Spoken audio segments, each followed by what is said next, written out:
We are talking about 1937 here, way before Ghana's independence, way before the formation of Organization of African Union, which is the African Union as we have it. So these deliberations were what young Africans in the diaspora were engaged in. They were having series of meetings in universities, and even after they had moved from the university, there was what was called the West African Student Union. The West African Student Union was a vibrant student group made up of Africans who often were seen to be engaged in discussing how to emancipate their various African colonies from colonialism. And Nkrumah, each and every one of them was key in that, to the point that it all climaxed in the Fifth Pan African Congress, which was held in Manchester, 1945, where now he had to meet people like Du Bois, people like George Padmore, who was from Trinidad and Tobago, and they were engaged oftentimes in having series of meetings, all to the good of leading Africa from colonialism. So yes, these engagements started way back, as far back as 1937. Okay. As way back at 1937, and of course, it began to have effect. Because we begin to see the effect not only in Ghana but also in Nigeria. You were making mention of Dr. Nnamdi Azikiwe and the people that he led to the university there, to the diaspora, and all the effort, of course, that they made in Nigeria in the independence. Because, like you are saying, which is of course the truth, it is not something that happened overnight. The independence of African state, even though we can actually say there are a lot of African states are still not independent as it were, because by independence we want our people to be free, to be able to make our decision. We haven't got it yet. We haven't got it there yet, but at least we got a kind of semi-independent. That is what we can say we have today. But people fought to be able to get even that semi-independent. You see, so at that time, these young people, were sitting down and they were dreaming of the future of their country. But that dream haven't yet been realized. That is true. But what I'm trying to think now is, do you know either way kind of a collaboration between what they were thinking then? Because as students, they were just very few. They didn't really have any power, as it were, compared to the base, no, compared to the real Africa home, no, where they are coming from. Do you know if there is any kind of a collaboration with what was at home, so that they were sort of working together, so that by the time they leave there, they were able to, Kwame Nkrumah will eventually become the president of Ghana? Because as a student, you don't just finish school and become a president, no?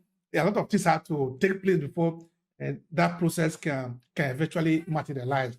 Do you know either way kind of a collaboration or a connection, a networking that took place along that line?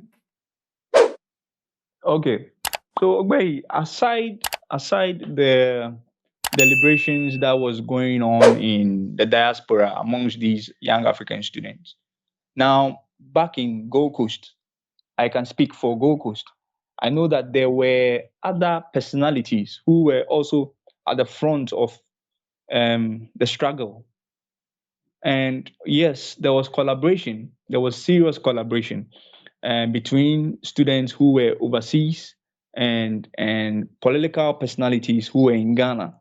In Gold Coast, now Ghana, you could talk about or make mention of people like JB Dankwa, who himself was once upon a time a member of the West African Students Union in overseas.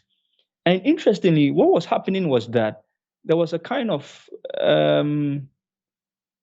consistent engagement between students in, young African students who were based in America and young African students who were also schooling in UK. All right. So let us look at a tripartite collaboration. And here, tripartite, I mean that students who were in America, students who were in UK, and then political personalities who were in Gold Coast. So the base was Gold Coast. But because as at then there was no university for higher education in Gold Coast, most of these guys had to travel to abroad for their higher education. Then after that, they come back to the base, right? So the educational laboratory, the Enlightenment laboratory, was not in Africa. It was in America and UK. It was in either Lincoln University or Oxford University. So having received that education, they came back home. But even whilst they were there was a series of collaborations between these young people. Now in Ghana, as I mentioned, there were people like J.B. Dankwa, who had become a barrister. There were people like Akweje, who I mentioned. He had come back to Ghana. But all these people were still engaged or connected or were staying in touch with the students who were overseas. And the effort was to achieve one thing, that was the independence of the African colonies. And Nkrumah himself, having traveled from Gold Coast to America and having left America for UK, in all, he has spent 12 years in the diaspora. Nkrumah has spent 12 years in the diaspora. So, yeah, that really he had lost touch with the base, but he was still getting information from Africa on what was happening on the continent. And it was as a result of that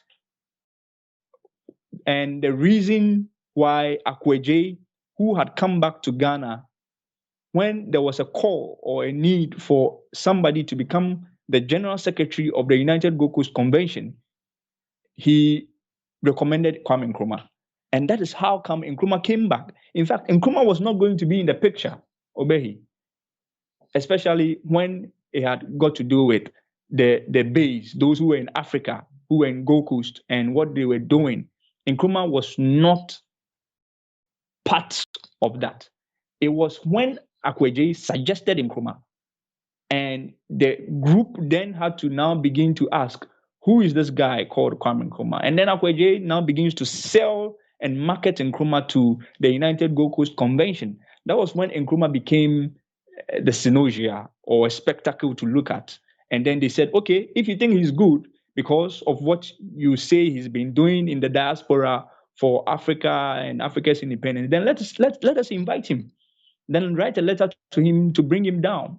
So yes, there was constant engagement, but for the effort of Akweje, Nkrumah would have never been in the picture for Africa's independence.